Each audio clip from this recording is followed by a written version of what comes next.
aja nama sulitnya di sini. Kalau perusahaannya memang oke lah, diakui dia tinggal telepon datang. Tapi kalau petani kita betul-betul sengsara kita Mbak. Kalau sudah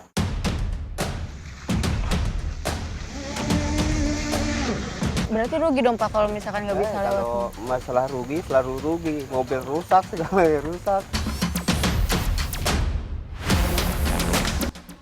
Berarti kalau nggak segera dinormalisasi, lama-lama desanya bakal hilang dong. Ya bakal hilang.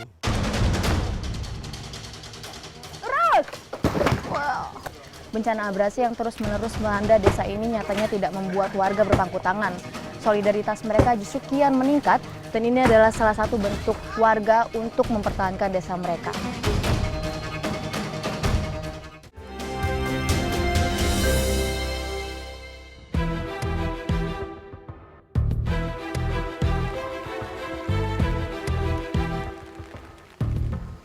Kami tiba di Kabupaten Pasir, kabupaten termuda di Provinsi Kalimantan Timur.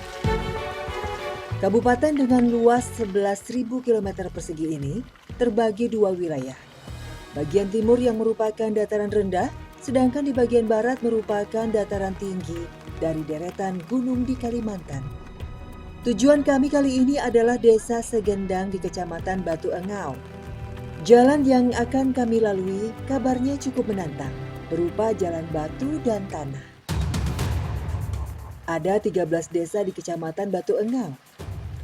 Jalan yang kami lalui saat ini adalah jalan utama untuk menuju berbagai desa di Batu Engau. Kami menumpang mobil bergardan ganda milik warga yang hendak ke salah satu desa. Seperti umumnya daerah terpencil di seluruh pelosok Indonesia, di sini tidak ada angkutan umum untuk menuju desa. Biasanya warga menumpang seperti kami saat ini atau mencarter kendaraan milik warga di kota. Jalan tanah membutuhkan keterampilan membawa mobil seperti ini. Hujan gerimis makin memperburuk kondisi jalan menjadi liat dan susah dilewati.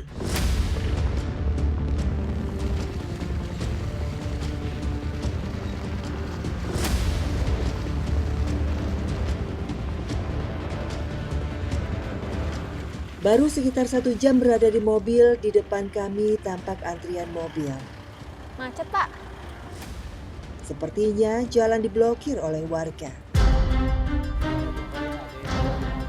Pemblokiran baru saja dilakukan.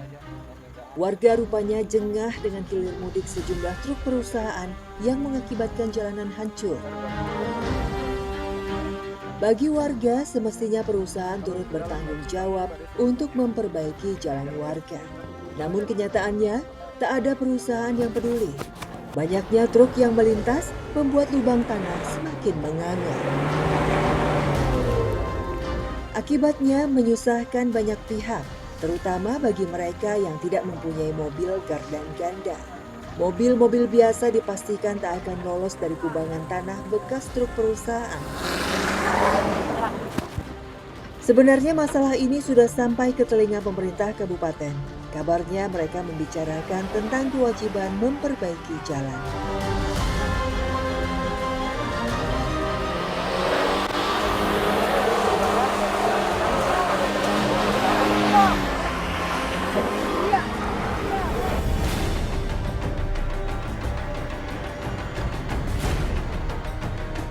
Kabupaten Pasir memang terkenal dengan sawitnya.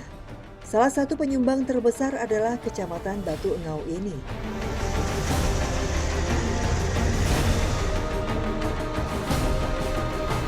Ada lebih dari 10 perusahaan yang ada di sepanjang jalan utama tempat kami berada sekarang. Perusahaan ini menumpang di dalam lahan desa. Namun dari sekian banyaknya perusahaan, hanya beberapa saja yang sadar dan melakukan bina lingkungan. Itu juga sekedar menyebar batu, tentunya tidak cukup memadai bagi warga.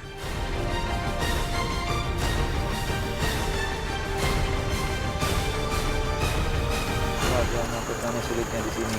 Kalau perusahaannya memang oke lah, diakui dia tinggal telepon datang. Tapi kalau petani kita betul-betul sengsara kita Mbak. Kalau sudah Tidak hanya warga Desa Lomu yang merasa susah tiap kali melintas. Para penjual sayur dan kebutuhan pokok lainnya pun turut sengsara. Seperti yang dirasakan Mahnan, mobil pickup untuk menjual sayurannya sering terjebak hingga rusak. Berarti rugi dong Pak kalau misalkan nggak bisa lewat. Kalau masalah rugi selalu rugi, mobil rusak segalanya rusak. Sampai paling parah nih Pak, sampai nginep berapa hari waktu itu? Ya semalam lah, sampai misalnya sekarang besok siang baru sore, kadang-kadang itu sehari semalam lah. Sering tuh Pak kayak gitu? Iya. Setelah berbincang cukup lama, kami pun diperbolehkan lewat.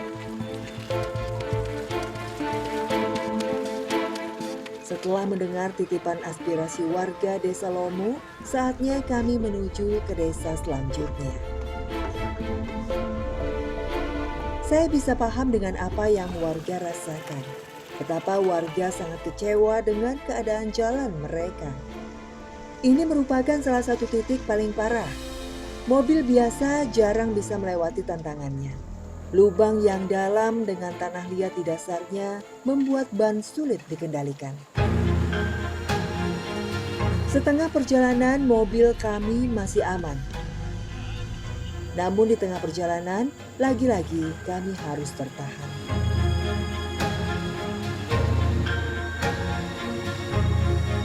Ini salah satu penghambat lalu lintas yang ada di jalur ini. Bukan hanya karena jalanannya, tapi truk yang sering kali terjebak membuat mobil-mobil yang ada di belakangnya harus menunggu bisa berjam-jam.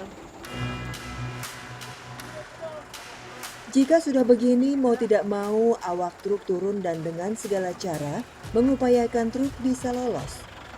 Namun, tenaga manusia saja sepertinya tidak cukup. 1 jam kemudian truk baru terbebas. Mobil yang kami tumpangi pun bisa jalan kembali. Di sepanjang jalan tidak jarang kami bertemu dengan truk lain yang mengalami masalah serupa. Perjuangan sekali untuk sampai ke satu desa yang ada di sini. Rasanya dengan jarak hanya 30 km, perjalanan ini terasa sangat panjang dan melelahkan. Entah bagaimana rasanya warga 10 desa mendiami wilayah ini, harus mengalami kondisi ini setiap hari.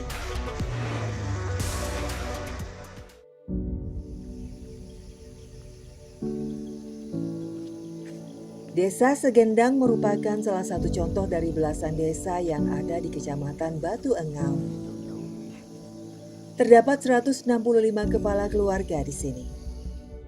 Perumahan warga berjajar di sepanjang kiri kanan jalan. Ini merupakan ciri khas perkampungan di Kalimantan Timur. Hidup berdekatan membuat mereka mudah untuk saling bantu dikala ada kesusahan. Di sini terlihat jelas perbedaan jalan. Jika di perjalanan kami harus merasakan tanah liat dan lubang genangan air, di sini jalan tanah sudah jauh bersahabat. Ya, warga memang membantu mempertahankan akses desa ini agar tidak bernasib sama seperti jalan yang sudah kami lalui. Dengan akses yang memprihatinkan, tidak banyak yang bisa dilakukan warga. Mereka hanya mengandalkan perekonomiannya. Mulai dari padi dan sayur mayur, namun sedikit sekali yang menanam padi. Pasalnya, sangat sulit untuk menjualnya keluar desa. Alhasil, ujung-ujungnya warga harus bergelut menjadi buruh di perkebunan sawit. Sejak dulu, wilayah Segendang memang menjadi habitat tanaman sawit. Pohon-pohon sawit dapat tumbuh subur di sini dengan kualitas yang sangat baik. Namun sebagus apapun hasil panennya, tidak akan berguna jika tidak bisa dibawa dan dijual keluar desa. Sudah berapa bulan terakhir para petani kecil menjerit. Hasil panen mereka mandek di tempat pengepul. Karena tidak bisa dibawa keluar, alhasil pundi-pundi uang ini pun membusuk. Warga tidak bisa berbuat banyak selain bersabar. Entah hingga kapan. Tapi kalau misalkan ininya nggak bisa dikeluarin, tetap dapat gaji, Pak? Ini belum lagi gaji, jadi saya bersabar saja kan, nanti kalau bisa. Ya cuma jalannya nggak bagus, jadi pengaruh juga hujan-hujan begini. Saya bilang ini harus pentingkan jalan pertama dulu baru bisa apa kan. Ya, kita hidup itu harus jalan dulu. Kalau pekerjaan begini, kalau tanpa jalan mana bisa kita jual. Untuk petani kecil seperti Eko, sawit merupakan berkah. Setiap hari ketika panen, ia bisa mendapatkan uang Rp90.000. Namun apa daya, sandaran hidupnya kini sedang mengalami krisis. Bukan krisis kuantitas, namun krisis pendistribusian. Tumpukan sawit busuk ini seakan merefleksikan usaha para petani yang sia-sia. Sawit-sawit yang menumpuk di sini ada sekitar 30 ton. Jika dihitung, para petani sudah mengalami kerugian sebanyak 30 juta dalam 2 bulan terakhir. Dilema memang, di saat desa ini sangat kaya dengan sawit dan bisa membuat mereka sejahtera, tapi karena akses jalan yang tidak memadai, ujung-ujungnya keadaan mereka tetap sama, seperti sebelum mereka menanam sawit. Para petani hanya bisa berdoa agar akses jalan mereka bisa lebih baik. Meskipun sudah menunggu berpuluh-puluh tahun, warga tetap percaya suatu saat nanti mereka akan merasakan kesejahteraan jalan. Sejatinya jalur menuju 13 desa di Kecamatan Batu Engau didominasi oleh jalan provinsi. Mestinya ada anggaran tersendiri untuk mengurus sebuah jalan provinsi. Tidak ada kata tidak bisa jika swasta dan pemerintah bersatu padu. Bukan hanya menikmati kekayaan alam wilayah ini, tetapi juga ada semangat peduli untuk negeri.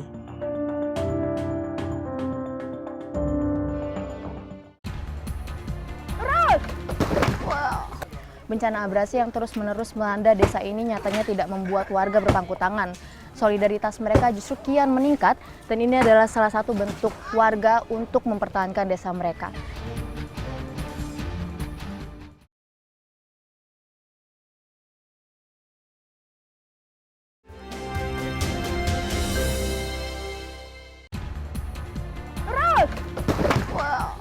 Bencana abrasi yang terus-menerus melanda desa ini nyatanya tidak membuat warga berpangku tangan.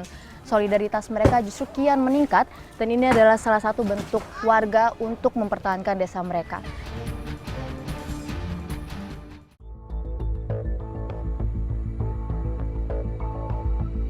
Tim Indonesiaku kali ini tiba di Provinsi Aceh. Setelah dilanda bencana tsunami pada tahun 2004, Aceh harus membangun kembali 12 kabupaten yang hancur.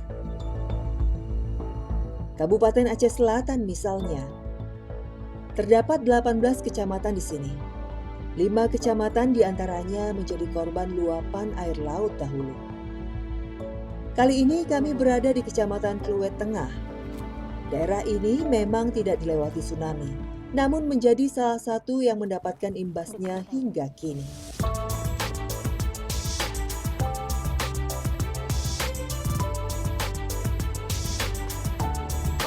Tim Indonesiaku kali ini berada di Kecamatan Kluwet Tengah, Kabupaten Aceh Selatan. Dari sini kami harus melanjutkan perjalanan lagi menuju ke salah satu desa, yaitu desa paling ujung sebelah timur yang ada di Kecamatan Kluwet Tengah ini.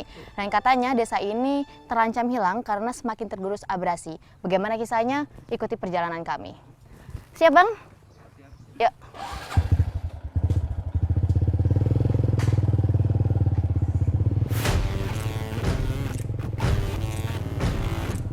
Untuk sampai di desa tujuan, kami harus menggunakan kendaraan roda 2. Di titik pertemuan, warga sudah menunggu untuk menjemput kami. Jika dilihat dari peta, jarak dari kota Kecamatan Kluwet Tengah menuju desa Koto Indarung hanya 4,9 km. Jarak yang sangat dekat dengan estimasi waktu sampai hanya 14 menit. Jalan di sekitar kota kecamatan sudah berupa aspal. Namun memasuki wilayah pinggiran desa, medan jalan berganti tanah dan kerikil. Tidak lama kemudian jembatan gantung menyambut kami. Ya, desa yang kami tuju terpisah oleh Sungai Kluwet. Sungai ini cukup lebar. Jembatan ini benar-benar menjadi anugerah tersendiri bagi warga untuk keluar masuk desa. Tanpa jembatan sepanjang 50 meter ini, warga akan kesulitan menjual hasil bumi dan membeli barang keperluan di kota. Walaupun jembatan ini kelihatan kokoh, tapi sebenarnya udah banyak kayunya yang lapuk dan bolong-bolong. Banyak juga paku-pakunya yang udah pada keluar gitu. Ini cukup membahayakan untuk masyarakat yang lalu lalang setiap hari lewat sini. Aduh, ngeri banget.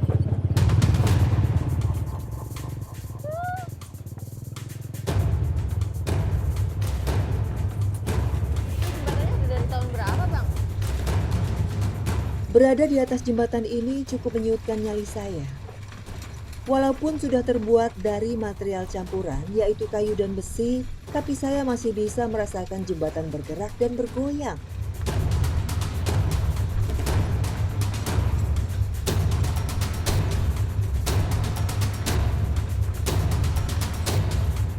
Roda motor pelintas, hujan dan panas matahari membuat kayu geladak jembatan cepat lapuk.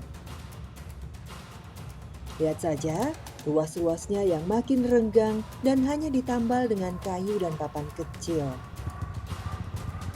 Selepas jembatan, jalan semakin menyempit, tapi masih aman bagi kami untuk melintas.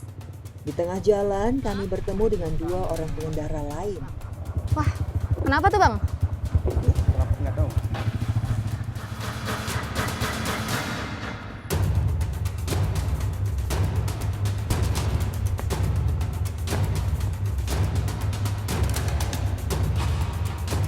Kenapa Bang? Ada yang di atas tuh nggak bisa kami lewat. Oh, ngantri lewatnya. Ya. Tunggu yang dari atas dulu. Ya.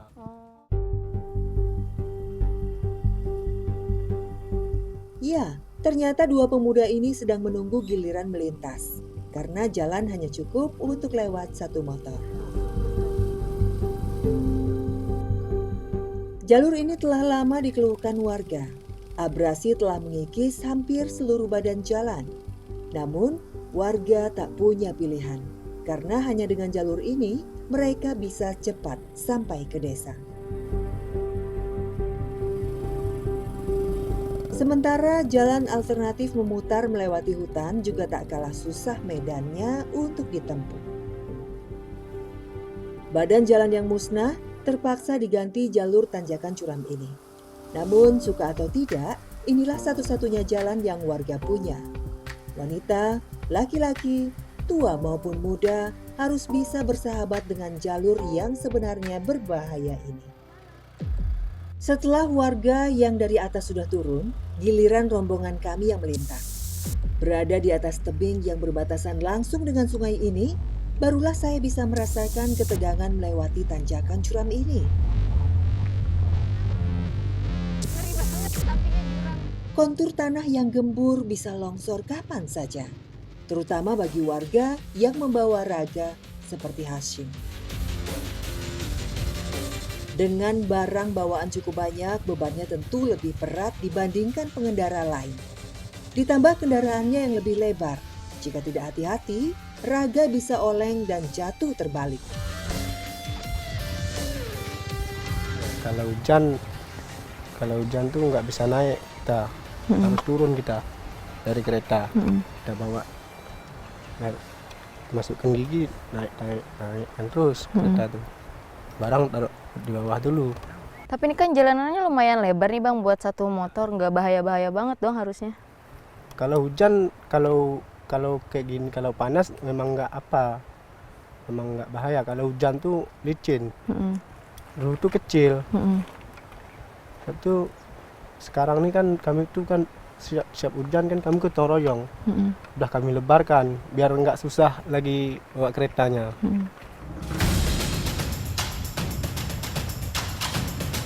Menurut warga, jalur ini sudah lebih baik karena baru saja dibenahi dengan cara diperlebar jalurnya. Sebelumnya, keadaannya jauh lebih sempit. Jika sekarang lebarnya sudah 1 meter, sebelumnya hanya berupa jalan setapak. Lepas dari jalur tebing, kami pun memasuki jalan landai kembali. Jembatan papan kayu ini menjadi tanda bahwa kami sudah masuk wilayah desa. Di balik Sungai Kluwat terdapat 2 desa. Desa Siurai-Urai dan Desa Koto Indarung. Ternyata bencana abrasi tidak hanya merugikan satu desa, namun dua desa sekaligus. Setelah hampir 3 jam perjalanan, kami pun sampai di desa tujuan, Desa Koto Indarung.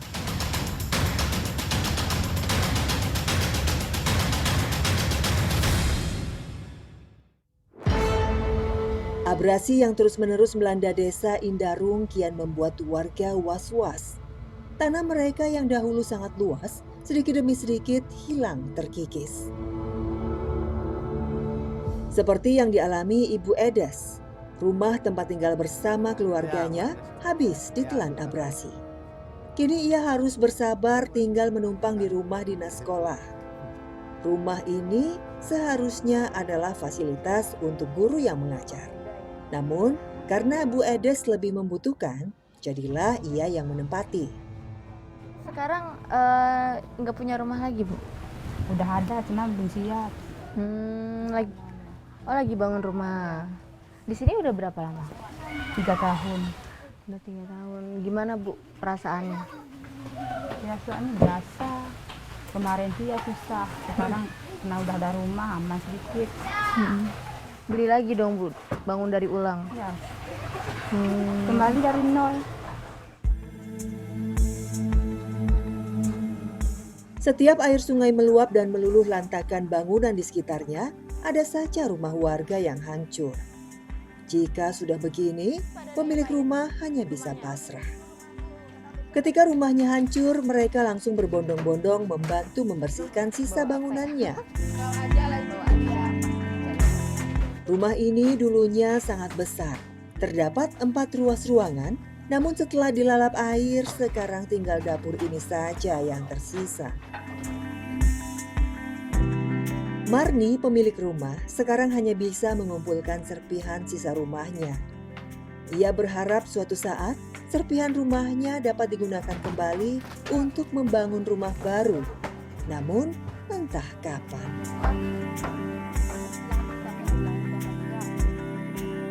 Dulu kejadiannya kayak gimana, Bu? Kejadian dulu kan waktu sore, ada sekitar jam 3. Siap itu air tuh besar.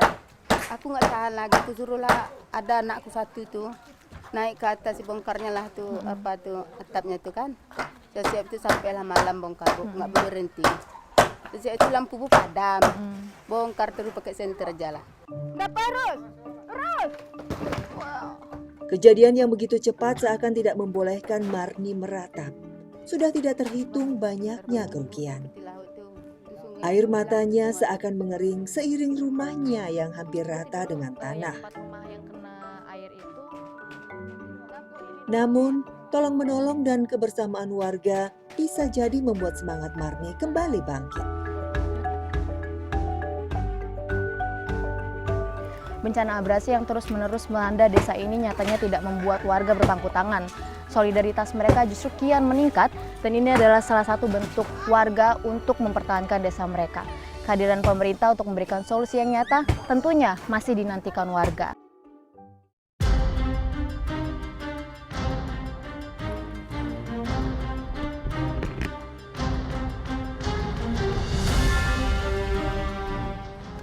Waduh, ya kenapa itu? Wah.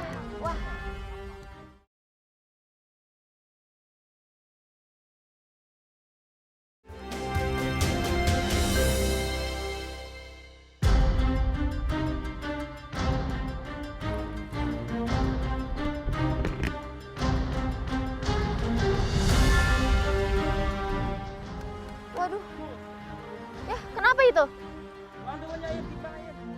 Wah.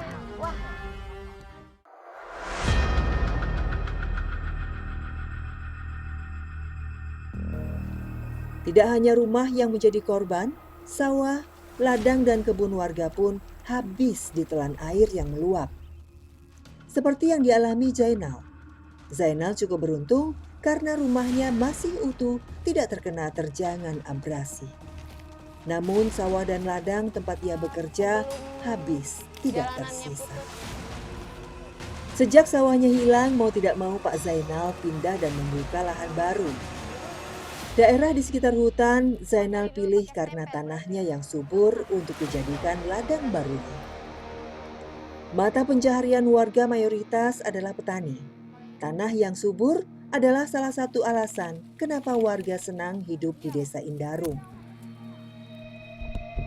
Nah, jadi korban juga Pak, karena diambil air juga.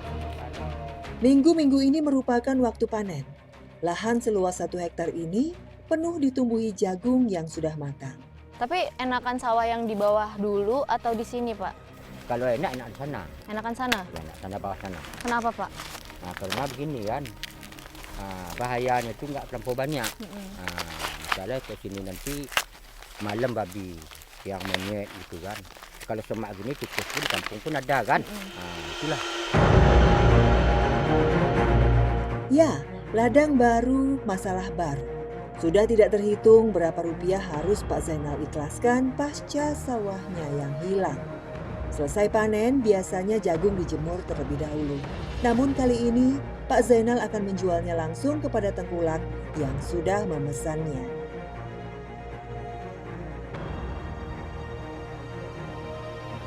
Jika saat masuk desa kami menggunakan motor, maka untuk membawa hasil panen, para petani lebih sering menggunakan perahu. Perahu menjadi alat angkut yang paling umum untuk menjual hasil bumi keluar desa.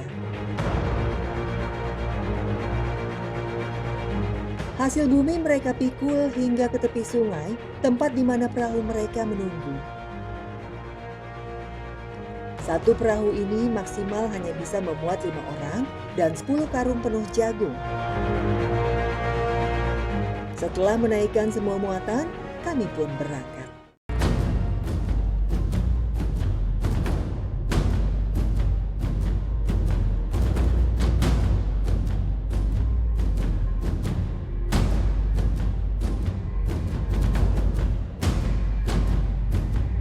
Membayangkan bahwa sungai yang kami lalui saat ini dulunya adalah daratan, membuat miris hati saya. Dahulu, para petani dan warga lainnya tidak perlu repot-repot menyewa perahu motor untuk keluar masuk desa. Kendaraan roda 4 dahulu masih bisa masuk ke dalam desa, tapi itu dulu. Stempel atau perahu kecil ini merupakan transportasi alternatif bagi para petani untuk menjual hasil panennya keluar desa. Memang kalau barang bawaannya sedikit, warga bisa menggunakan jalur darat dengan sepeda motor. Tapi kalau hasil panennya banyak seperti ini, mau tidak mau warga harus mengeluarkan biaya yang lebih untuk menyewa stempel ini.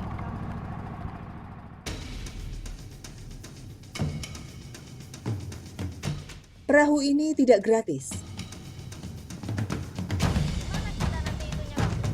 Bagi penumpang perahu, mereka harus membayar sekitar 15.000 per orang. Namun jika arus deras, biaya akan bertambah hingga Rp20.000. Kali ini arus cukup bersahabat. Kenapa itu? Namun, kedalaman air cenderung dangkal. Tidak jarang awak perahu harus turun dan mendorong perahu bersama-sama. Keberatan ya? Keberatan. Tujuan kami kali ini ke kota kecamatan. 1 jam perjalanan, kami pun sampai di dermaga. Tapi ini mantap.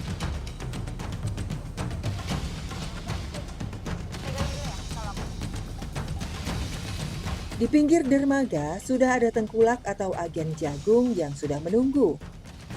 Jagung dijual dengan harga Rp3.000 per kilogram. Harga yang sangat murah, mengingat petani harus mengeluarkan biaya lebih untuk jasa pikul dan sewa perahu. Seandainya jalan tak tergerus abrasi, maka ongkos perahu pastinya tak perlu ada.